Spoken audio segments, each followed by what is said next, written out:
Graça e paz, irmãos. Então vamos abrir no primeiro texto que foi lido. Qual foi mesmo?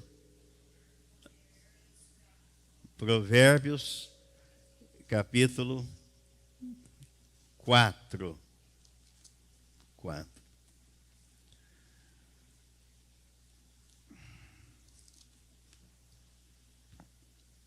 Versículo 20 ao 23. Filho meu,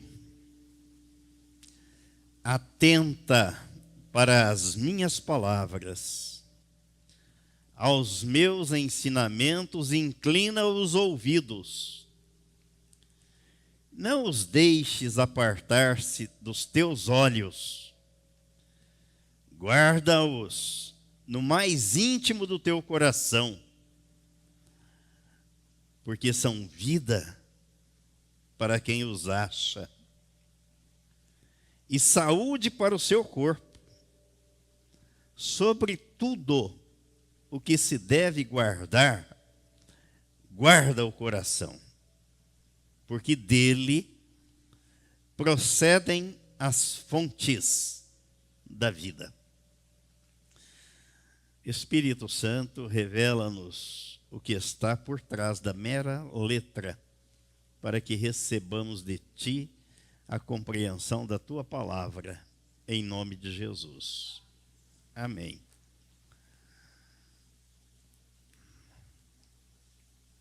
Atenta para as minhas palavras, aos meus ensinamentos inclina os ouvidos, não os deixes apartar-se dos teus olhos, guarda-os no mais íntimo do teu coração.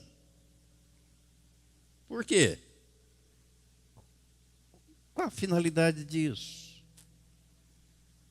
Qual é o objetivo? Qual será o resultado? E ele responde: porque são vida para quem os acha. Só vida? Uma vida capenga? Ele diz: não, saúde para o corpo. Além de vida, saúde. A palavra, o ensinamento da palavra de Deus. Vida, Jesus disse isso, né? As palavras que eu vos digo são espírito e são vida. Absorve. Aquele que ouve e guarda a palavra de Deus está absorvendo vida e saúde para o corpo.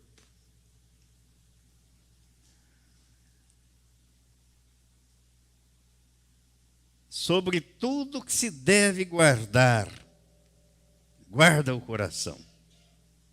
Preserva o coração,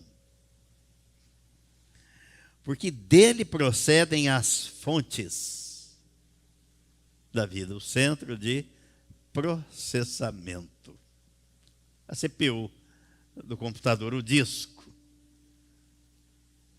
Guarda, preserva, armazena, viva, coloque em prática. É possível isso? É possível? A Bíblia diz que ao homem natural, por conta própria, por conta e risco, é impossível. Aí o Pitota leu o segundo texto, Ezequiel, capítulo 36. 36. Aí ele diz aqui, vou ler o versículo 25 ao 27. Então aspergirei água pura sobre vós. As palavras, a gente quando aprende isso, faz uma diferença. Elas não são colocadas aqui aleatoriamente, de qualquer jeito, sem sentido, sem propósito. Não. elas fazem sentido e fazem toda a diferença. Se a água pura, é porque tem água contaminada.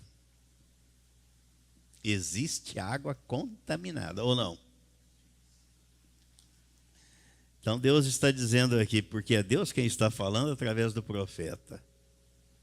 Aspergirei água pura sobre vós, e ficareis purificados de todas as vossas imundícias e de todos os vossos ídolos, vos purificarei. Então Deus, dá para imaginar a cena que a gente vê no meio religioso, borrifando a água, ou então queimando incenso, ou então o galinho de arruda atrás da orelha, ou então as penitências, os sacrifícios, com o objetivo de purificação.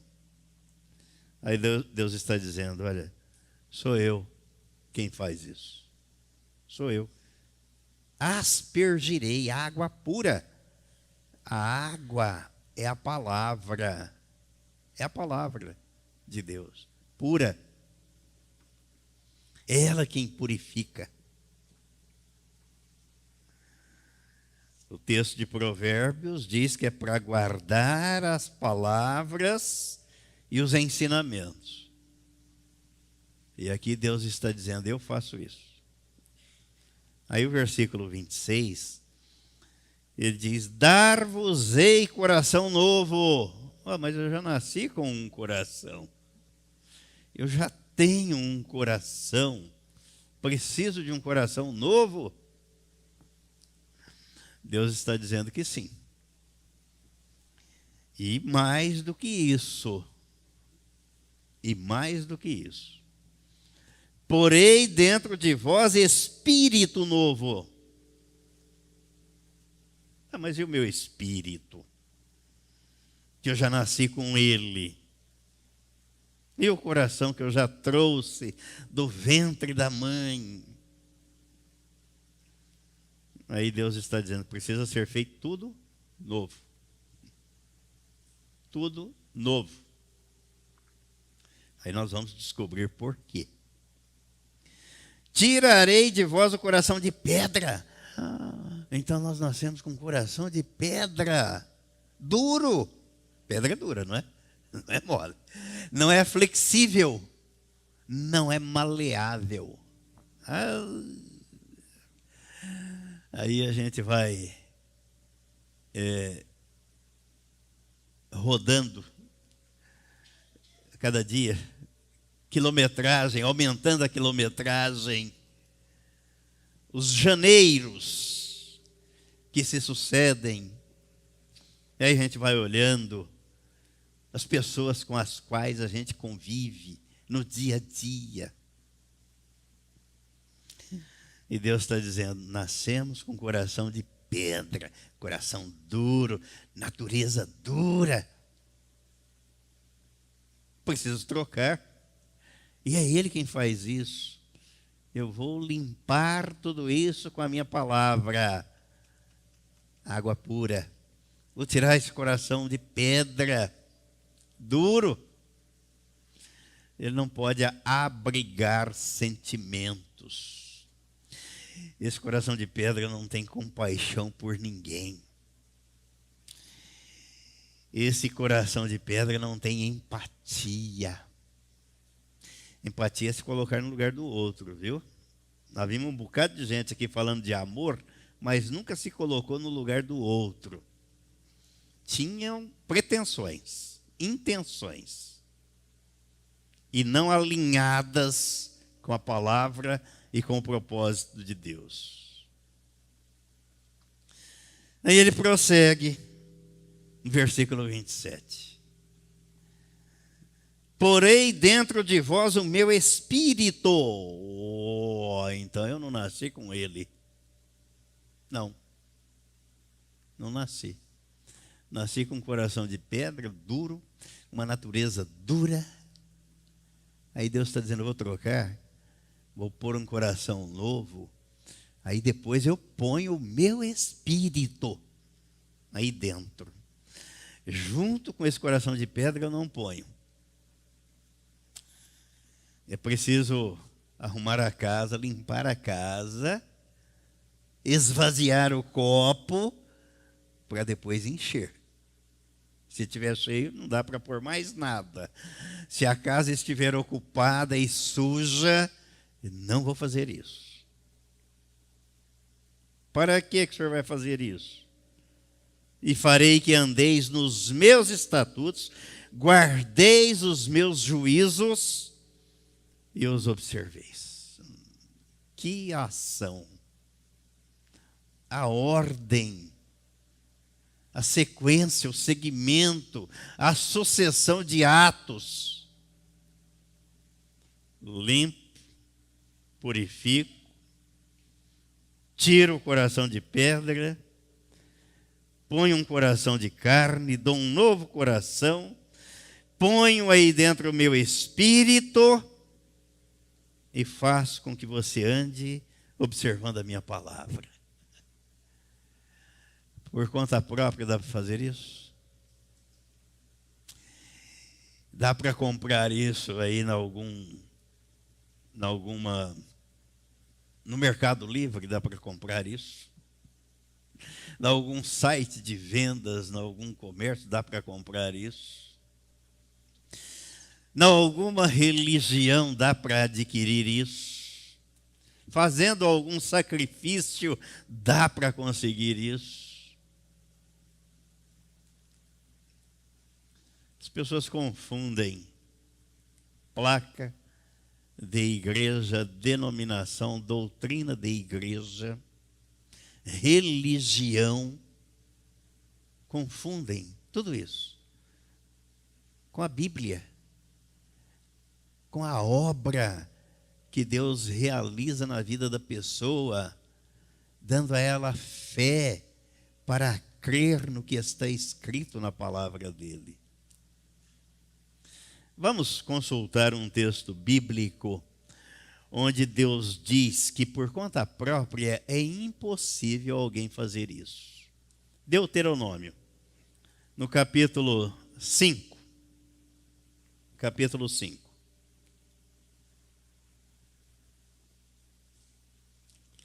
No versículo 29, Deus diz assim. Vou ler o 28 e o 29. Ouvindo, pois, o Senhor as vossas palavras, quando me faláveis a mim, o Senhor me disse: eu ouvi as palavras deste povo. Ah, Deus não é surdo, hein? Ele ouve. Minha mãe orou e fez um pedido. O Espírito Santo atendeu. Eu ouvi as palavras deste povo, as quais te disseram, em tudo falaram eles bem. Oh, beleza. O povo falou muito bem, falou corretamente, falou acertadamente. Mas aí ele diz no versículo 29, quem dera que eles tivessem tal coração que me temessem e guardassem em todo tempo todos os meus mandamentos, para que bem lhes fosse a eles e a seus filhos para sempre. O que Deus está dizendo aqui? Moisés, o líder levantado por Deus, o homem levantado por Deus, encarregado de conduzir o povo desde o cativeiro do Egito até Canaã, Israel. Penou um pouquinho, né? Com mais de 2 milhões de gente, de pessoas ali, murmurando, lastimando, lamentando, reclamando, demonstrando ingratidão. Mas Deus mandava Moisés dar o recado. E o versículo 27, chega-te e ouve tudo o que disser o Senhor nosso Deus. E tu nos dirás tudo o que te disser o Senhor nosso Deus, e o ouviremos e cumpriremos. Tudo que o Senhor mandar, nós vamos fazer. Aí Deus vem e diz a Moisés: Moisés, eu ouvi tudo que esse povo falou, tudo certinho. Eles falaram muito bem, mas eles não têm coração, não têm natureza para pôr em prática o que eu falei. Ainda que digam, não, nós vamos fazer tudo o que o Senhor mandou, tudo o que Ele requer de nós. Eles não têm natureza para isso, Moisés. Se não tem, é por isso que Deus está dizendo, eu troco o coração.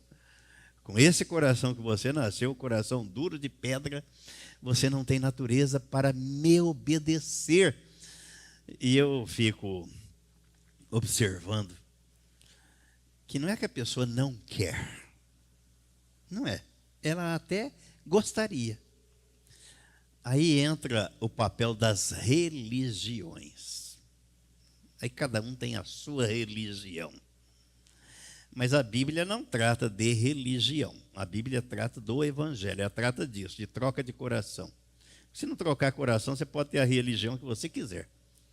Vai cair lá no capítulo 7 de Mateus, depois no versículo 21 e 22. Senhor, mas em teu nome nós fizemos milagres, fizemos curas, expulsamos demônios. E Jesus vai dizer, mas eu nunca vos conheci. Você nunca teve o coração trocado pelo meu Pai. Você tinha a sua religião. Você estava dentro de uma denominação religiosa, mas não estava em mim. Aí é que resulta a grande diferença. Eu gosto muito daquele texto de Romanos capítulo 8, que confirma exatamente isso. Que não é que a pessoa não queira, não. É que ela não pode, com o coração de pedra, agradar a Deus. Não pode. Romanos no capítulo 8, no versículo...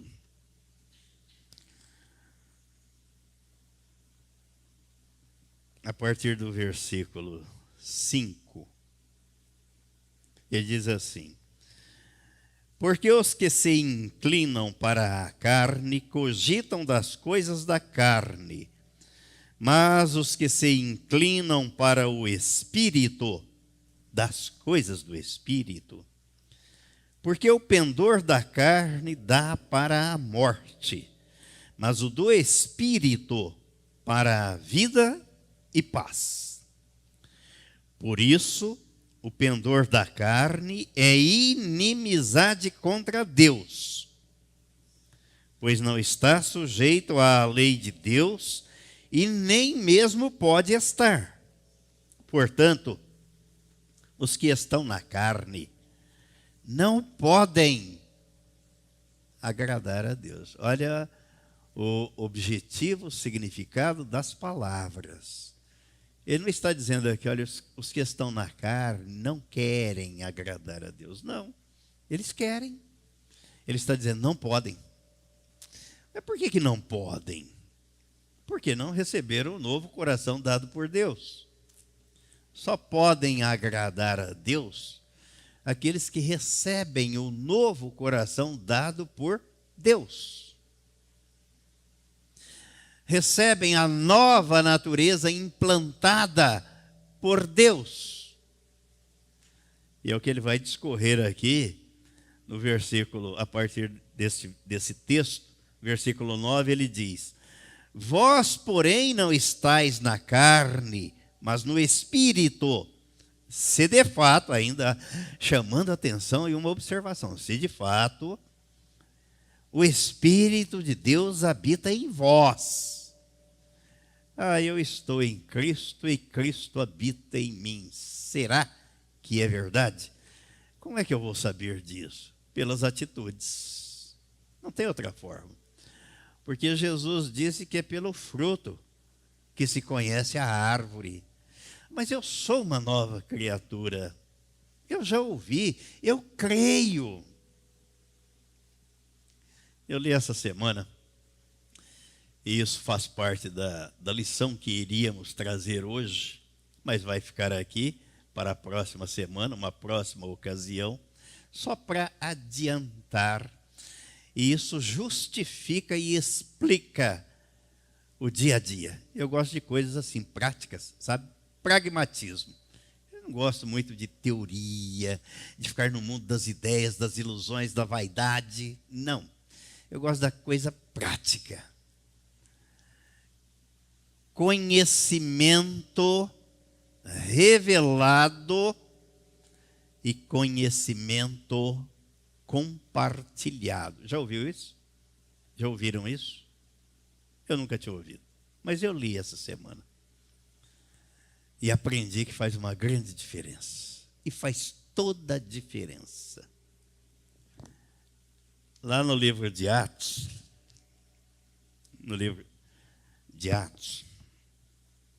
eu vou terminar aqui, depois nós vamos ver, consultar um texto lá no livro de Atos. Aqui o versículo 14 deste texto de Romanos 8, versículo 14, o apóstolo Paulo diz assim: pois todos os que são guiados pelo Espírito de Deus são filhos de Deus. Sou guiado pelo Espírito Santo, sou filho de Deus. O Espírito Santo não guia quem não é filho de Deus. Ele vai guiar os filhos de Deus. Aí ele diz: porque não recebestes o espírito de escravidão para viverdes outra vez atemorizados, mas recebestes o espírito de adoção, baseados no qual clamamos Abba, Pai, Paizinho. O próprio Espírito testifica com o nosso espírito que somos filhos de Deus. É Ele quem me convence, me dá essa certeza, essa garantia, essa paz e essa tranquilidade. Sou filho de Deus. Sou guiado pelo Espírito de Deus. Quais são as minhas atitudes? Como é o meu procedimento? É o indicador e o balizador de que sou filho. O que é que eu estou fazendo? Como é que eu estou vivendo?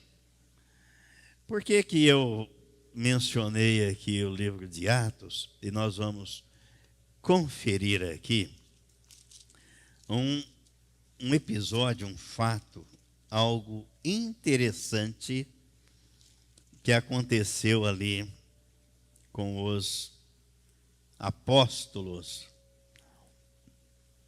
Atos, capítulo 17.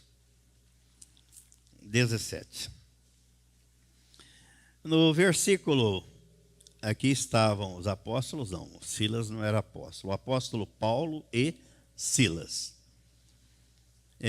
Capítulo 17. Tendo passado por Anfípolis e Apolônia, chegaram a Tessalônica, onde havia uma sinagoga de judeus. Paulo, segundo o seu costume, foi procurá-los. Ele não foi procurar uma boate, uma casa de shows, de espetáculo. Ele foi procurar uma sinagoga. Ele era judeu. Vou lá para compartilhar da palavra. Foi procurá-los e por 3 sábados arrazoou com eles acerca das Escrituras. Vamos conversar sobre as Escrituras. Expondo e demonstrando ter sido necessário que o Cristo padecesse e ressurgisse dentre os mortos. E este, dizia ele, é o Cristo, Jesus, que eu vos anuncio. Judeu, sinagoga judaica, judaísmo, legalismo, farisaísmo e outros ismos estavam ali. Incredulidade, arraigados nas Escrituras, sem reconhecer o Messias que veio, que foi à cruz, que resgatou, cumpriu o que prometeu, de atrair os pecadores no corpo dele para dar um novo coração, a nova natureza. Não, nós não acreditamos nisso porque ele nasceu lá numa estrebaria.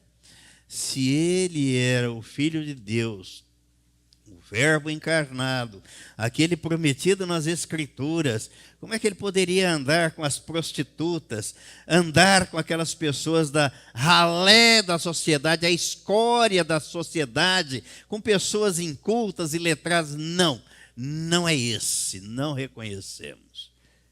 Aí o trabalho do apóstolo, não é ele sim. Vocês rejeitaram, mas é este Jesus.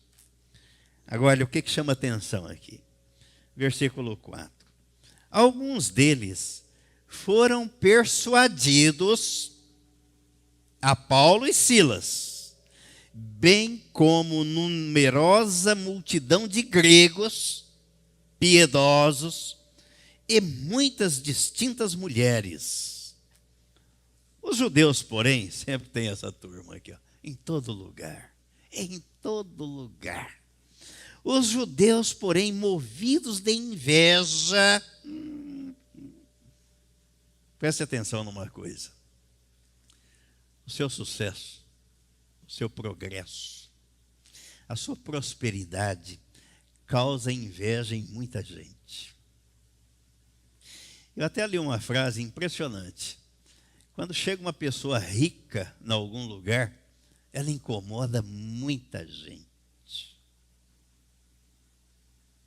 Isso é natural, faz parte da natureza adâmica, de Adão, não da natureza divina. Porque a natureza divina, o apóstolo Paulo diz lá na carta aos Romanos, no capítulo 14, eu me alegro com os que se alegram e choram com os que choram. Eu me alegro com a prosperidade do irmão e quero ajudar o irmão a ser mais próspero cada vez mais. Essa é a natureza divina. Agora, a natureza adâmica, ela se aborrece com o progresso do outro, com o sucesso do outro. Ela fica aborrecida, ela fica com inveja. Prestem atenção. As coisas não acontecem por acaso. E a gente tem que estudar e saber por que elas acontecem. Então os judeus, movidos de inveja, trazendo consigo alguns homens maus, não foram procurar pessoas santas que estivessem orando, desejosas de ver o progresso do evangelho ali na região. Não, foram procurar homens maus dentre a malandragem, ajuntando a turba, alvoroçaram a cidade e assaltando a casa de Jason, procuravam trazê-los para o meio do povo. Sabe o que fizeram aqui? Foram vasculhar a minha vida para ver o que é que eu tinha feito de errado. E se tivessem descoberto alguma coisa, talvez eu não estivesse aqui. Fizeram isso. Gente boa, bacana, que estava em oração, intercedendo por mim e pela igreja, que queriam o bem da igreja. E estão torcendo até hoje para que a igreja feche as portas. Sabiam disso? Eu sei de tudo isso. E mais, estão dizendo que o pastor Ivaldo está alisando a minha cabeça. Bacana, né? Tudo gente comprometida com Deus. Nova criatura. Cristo vive nessas pessoas. Olha aqui. Olha o quadro. Isso não é novo. Isso não é novo. Por isso que não me assusta. Deus me preparou e tem me preparado e prepara. Eu não sabia, mas Ele sabia. Eu não estava vendo, mas Ele estava. Aí eu vejo o quanto essas pessoas subestimam, ignoram o poder de Deus. E dizem que são cristãs, hein? E Cristo vive nelas. Versículo 6. Porém, não os encontrando, arrastaram Jason e alguns irmãos dentre as autoridades, clamando: estes que têm transtornado o mundo, chegaram também aqui. Sabe por quê? Quando a gente tem a mente aberta, a primeira coisa que acontece é com você. O Evangelho faz isso, faz de você uma nova criatura.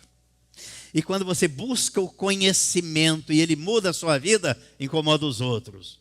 Mas você passa cada vez mais a ser uma pessoa diferente dos outros que não querem a mudança. Aí eles ficam incomodados. Isso é regra geral, não é só aqui. A vida é assim.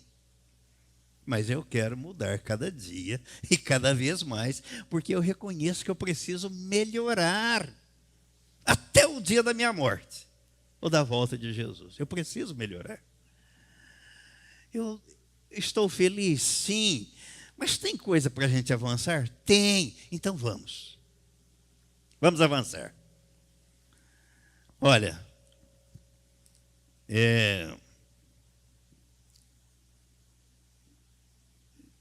versículo 10, que é onde eu quero chegar. E logo durante a noite, os irmãos enviaram Paulo e Silas para Bereia. Ali chegados, dirigiram-se à sinagoga dos judeus. Ora, estes de Bereia eram mais nobres que os de Tessalônica. Ué, um grupo, uma classe de gente mais nobre do que a outra. Onde é que estava a nobreza? Pois receberam a palavra com toda a avidez, examinando as Escrituras todos os dias, para ver se as coisas eram de fato assim. Aqui é que está a diferença. Aqui é que está a diferença. Conhecimento revelado e conhecimento compartilhado. Irmãos, eu li aqui na Bíblia assim, estou compartilhando com vocês. Ótimo, amém, glória a Deus. Os de Tessalônica fechavam a Bíblia, vamos embora para casa. O pastor falou, o irmão falou, que está escrito, amém. Mas os bereanos não faziam assim. Espera aí, ele está falando? Vamos ver se é isso mesmo. Vamos ver se é isso que está escrito aqui. Ah, de fato é o que está escrito aqui. Sabe qual é a diferença?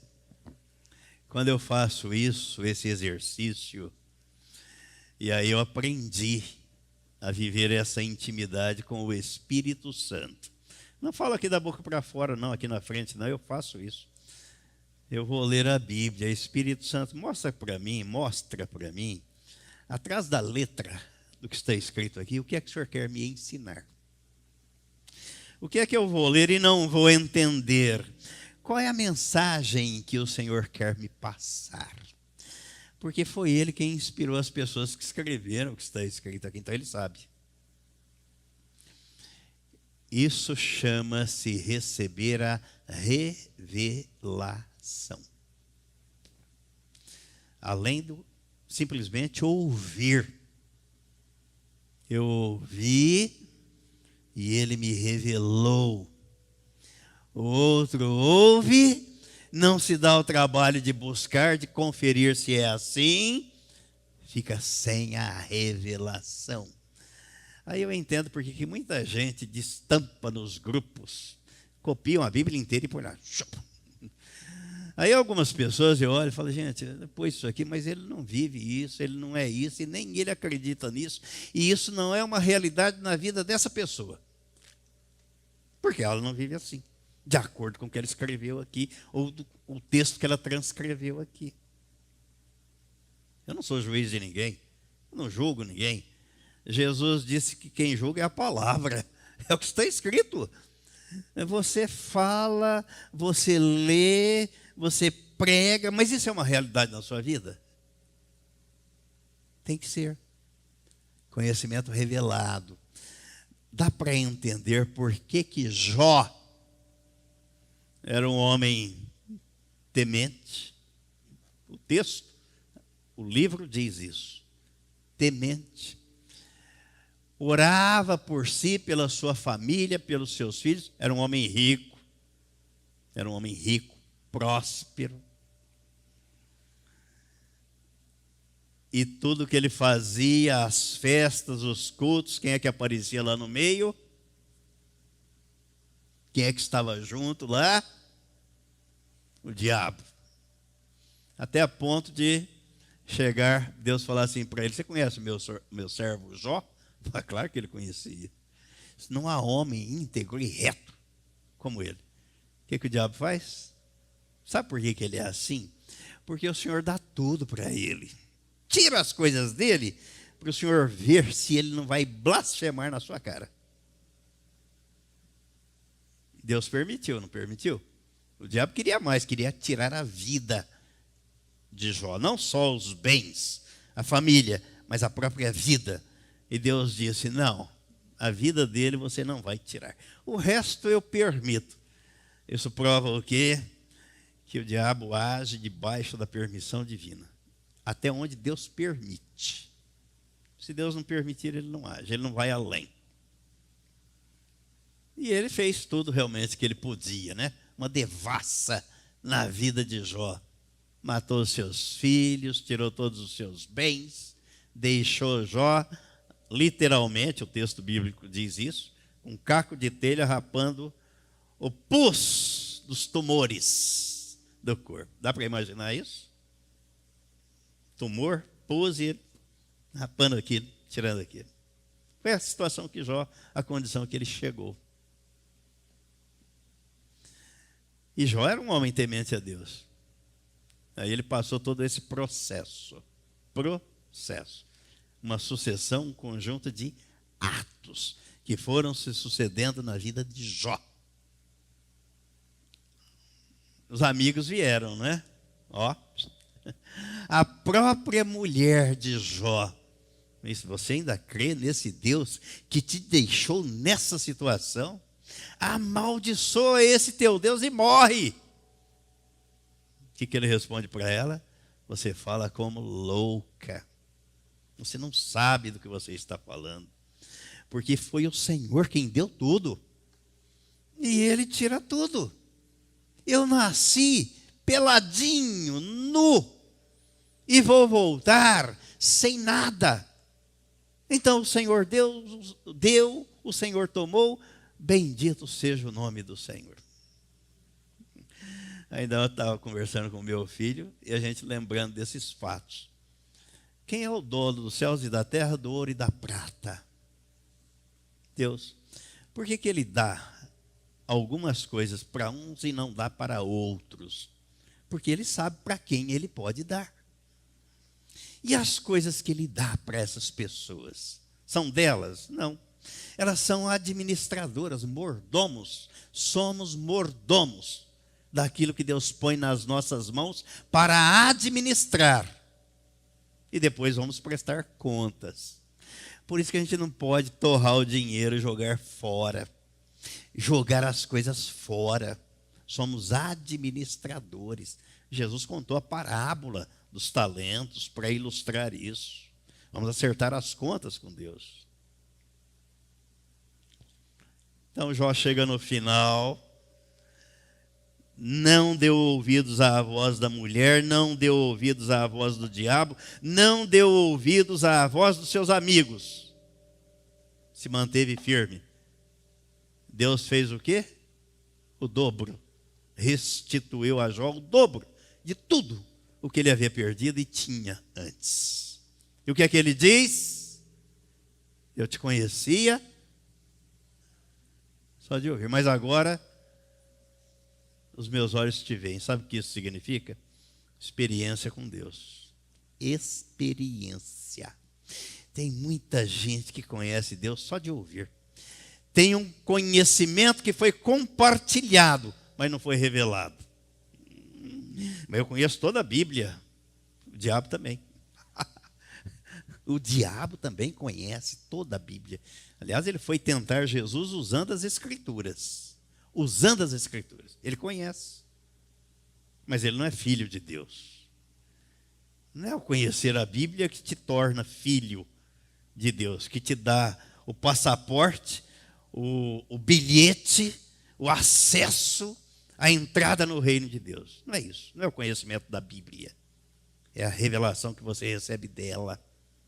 Então nós ouvimos a mensagem que Cristo foi à cruz, me atraiu no corpo dele, que Deus me deu um novo coração.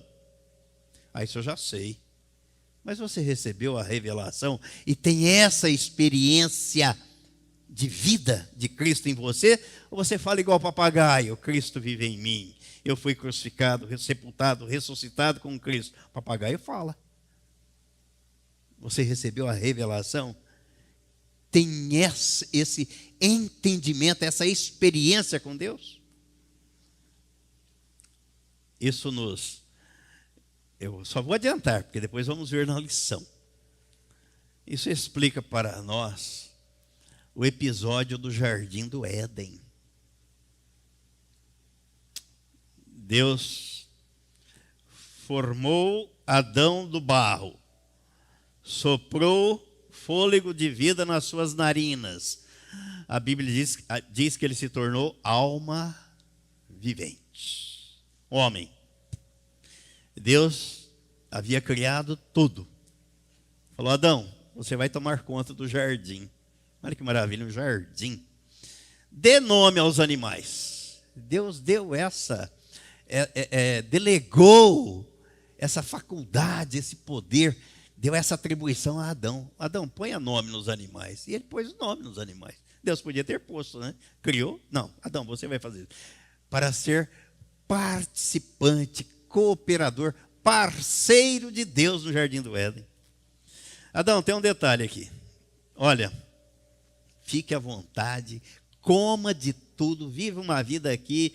Não tinha doença, né? Não tinha dor, não tinha frio, não tinha calor, não tinha nada. Adão, coma de tudo. Só tem uma coisa que eu vou pedir para você não fazer. O quê? Aquela árvore do conhecimento do bem e do mal, não coma. Porque se você comer, você morre. Morre. Certo? Aí depois Deus viu que Adão não estava feliz, não é? Porque ele via que os animais tinham macho e fêmea. Os animais. Adão não tinha uma companheira. Então Deus, olha o primeiro cirurgião que se tem notícia, aplicou anestesia em Adão, dormiu. Pegou a costela dele, fez uma mulher. E devia ser muito bonita, né? Deus não faz nada feio. A primeira Miss Universo, a primeira, fez uma mulher. Aí Adão recobrou do sono, olhou para ela e falou: nossa, agora sim. Aí a felicidade plena em Adão. E o que é que aconteceu depois? Ao inimigo, ao diabo, através da serpente. Ó. Eva, e aquela árvore ali? A Eva olhou e falou: nossa, bonita, o fruto dela é muito bom, apetitoso. A Bíblia não diz que é maçã. Rotularam, né, inventaram que é maçã. Não é maçã. A Bíblia diz o fruto da árvore. Não sei qual é. Ela viu que era agradável e passou a despertar. O diabo despertou nela a cobiça, o desejo pela árvore. E a serpente sabia que Adão tinha contado para Eva o que Deus tinha falado para ele. Porque quando Deus falou para ele, ela não existia. Então Adão contou para ela: ó, nós podemos comer de todas as árvores aqui, menos daquela. A árvore do conhecimento do bem e do mal, porque Deus disse que se comermos, morreremos. A serpente chegou, é assim que Deus diz? Aí a Eva diz o quê? Não, ele disse que nós não podemos comer e nem tocar. Mas Deus não falou isso. Falou para não comer. Tocar podia, não podia comer. E ela comeu. Chamou o marido, né? Ó, vamos comer, porque esse fruto é muito gostoso. E ele comeu. O que o apóstolo Paulo diz depois, escrevendo a Timóteo? Eva foi enganada, mas Adão não. Ele sabia o que ele estava fazendo. A Eva ouviu dele. Olha o conhecimento compartilhado. Adão compartilhou com ela aquilo que Deus disse a ele. Deus não disse a ela, disse para ele. Ele falou para ela. Olha aqui a mensagem. Deus falou comigo. Eu vim aqui, busquei e li. Estou compartilhando. Os bereanos fizeram o quê? Foram lá. Vamos ver se o que ele está dizendo é isso mesmo. Ao invés de dizer amém, ou então de dizer assim, não acredito, vá buscar na fonte. Mas a lição, a mensagem que se passa é o seguinte: do conhecimento revelado, eu busco aqui. E o compartilhado, eu passo para frente, mas quem recebe não se dá o trabalho de conferir aqui. Então corre o risco de ser enganado. Entenderam a mensagem? Vamos buscar na palavra. Vamos pedir a revelação. Se tem uma coisa que Deus quer é revelar a palavra dele. Quem ele é e quem nós somos. De onde viemos e para onde vamos. E como podemos viver neste mundo sendo guiado por ele. E não é vida miserável, não é vida abundante, porque eu descobri isso na Bíblia. E vida abundante e vida próspera não quer dizer dinheiro. As pessoas confundem as coisas. Dinheiro, qual é o nome de dinheiro? Papel, moeda. Não é prosperidade, não. É uma das ferramentas. Sabe por quê? E é interessante, né? Os críticos, os que fazem crítica, são aqueles que têm problemas nessa área. Prestem atenção. São os que têm problema nessa área.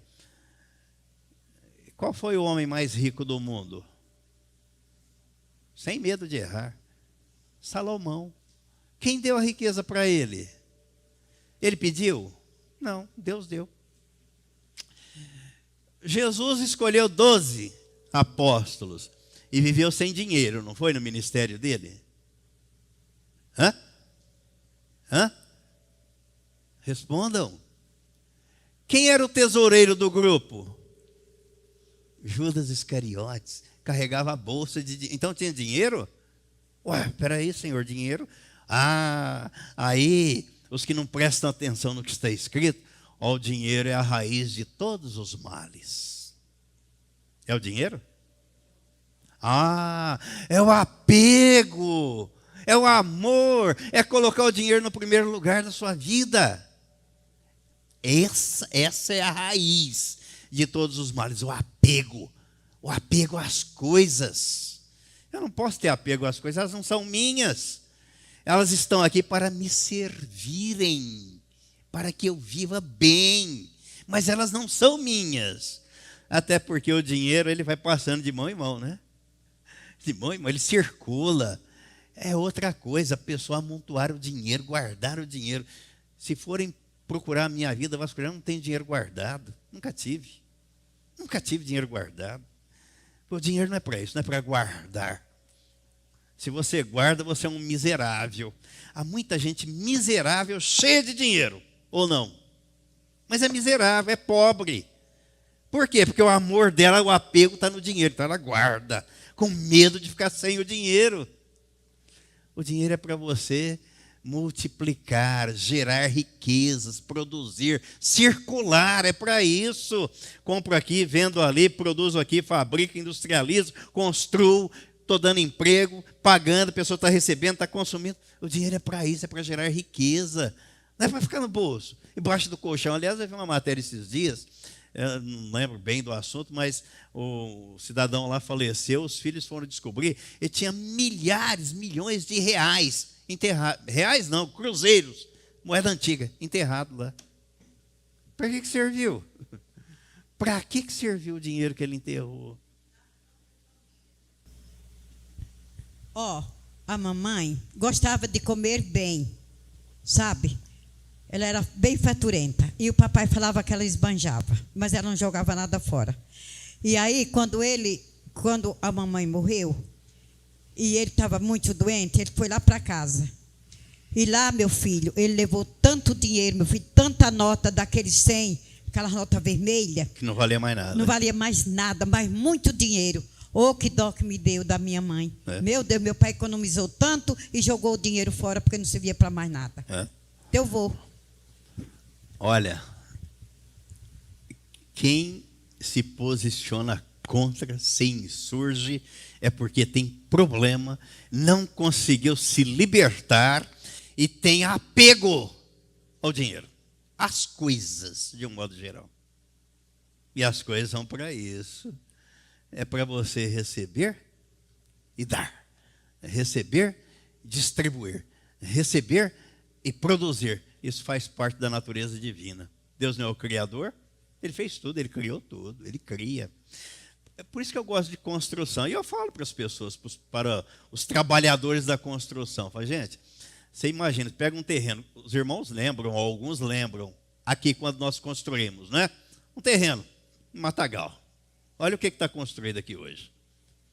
Criar, construir, produzir, faz parte da natureza divina.